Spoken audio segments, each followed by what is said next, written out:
Gotta show myself. There you go. What makes a wedding memorable? Is it saying your vows, cutting your cake, or dancing as a couple? Today I'd like to talk to you about the wedding traditions that around the world. I've chosen Scottish, Finnish, and the Russian cultures. The first culture I'd like to talk about is the Scottish culture. The tradition that they do, the pre-wedding day ceremony, is called blackening. It's where the unlucky male and the bride are taken by their friends and family, and according to Huffington Post, they are slathered in all sorts of gross stuff: flour, eggs, curry, curdled milk, fish, and then they're paraded through town, and their friends and family make as much noise as possible to embarrass them. And this ritual is done because they said the troubles that the newlyweds go through is not as bad as being blackened. The next tradition they have is called scramble. This is before the wedding reception, and it's when the father of the bride throws coins out into the community and the children pick it up. And this is supposed to represent financial good luck for the newlyweds. In Celtic tradition, hand fastening is a highly symbolic ritual. It's performed by a priest, and it's when the newlyweds' hands are joined by a quarter ribbon. It's supposed to represent the man, the woman, and God. Usually there's a trinity that comes after that. It's the mother, father, and child. This is usually done after the wedding ring ceremony, and then the bride and groom are presented as husband and wife. And the last tradition is the groom usually wears a kilt jacket, and a hat from their clan. And at the end of the ceremony, the bride is presented with her sash from the clan. The groom may also give an engraved spoon or a sword to the woman to give to their first newborn child, or he may present the sword to the in-laws to welcome them into the family.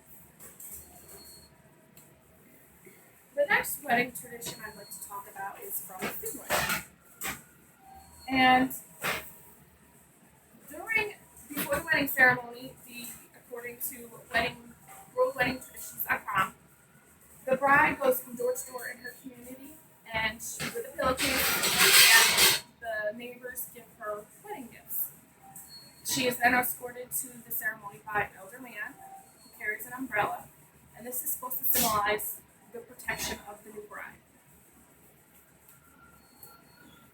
Next, they celebrate bride stealing.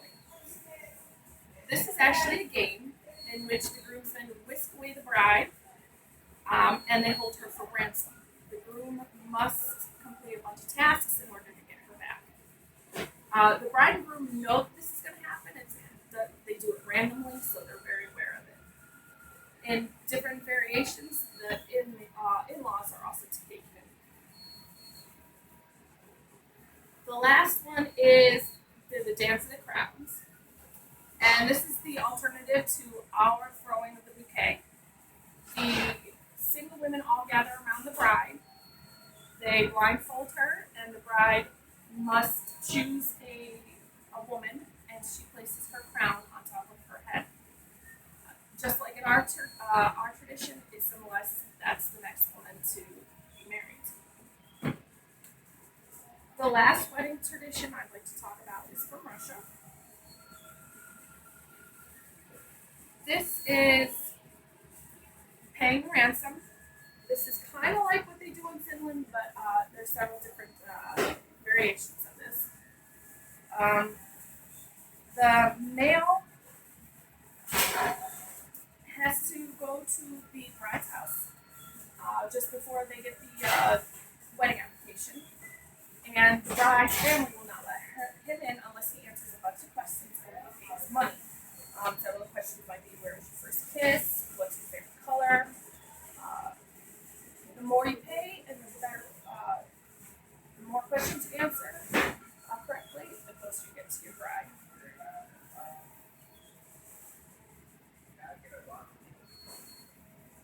The next one is called friend salt.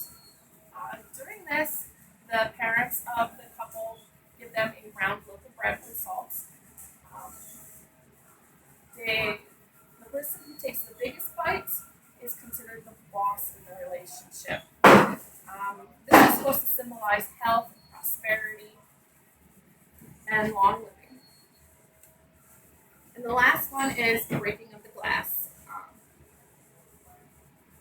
After the toast, according to Byrona.com, this is their tradition where everybody throws their champagne glasses on the ground and hopes that the glasses break. The more glasses on the ground, the longer the relationship will be.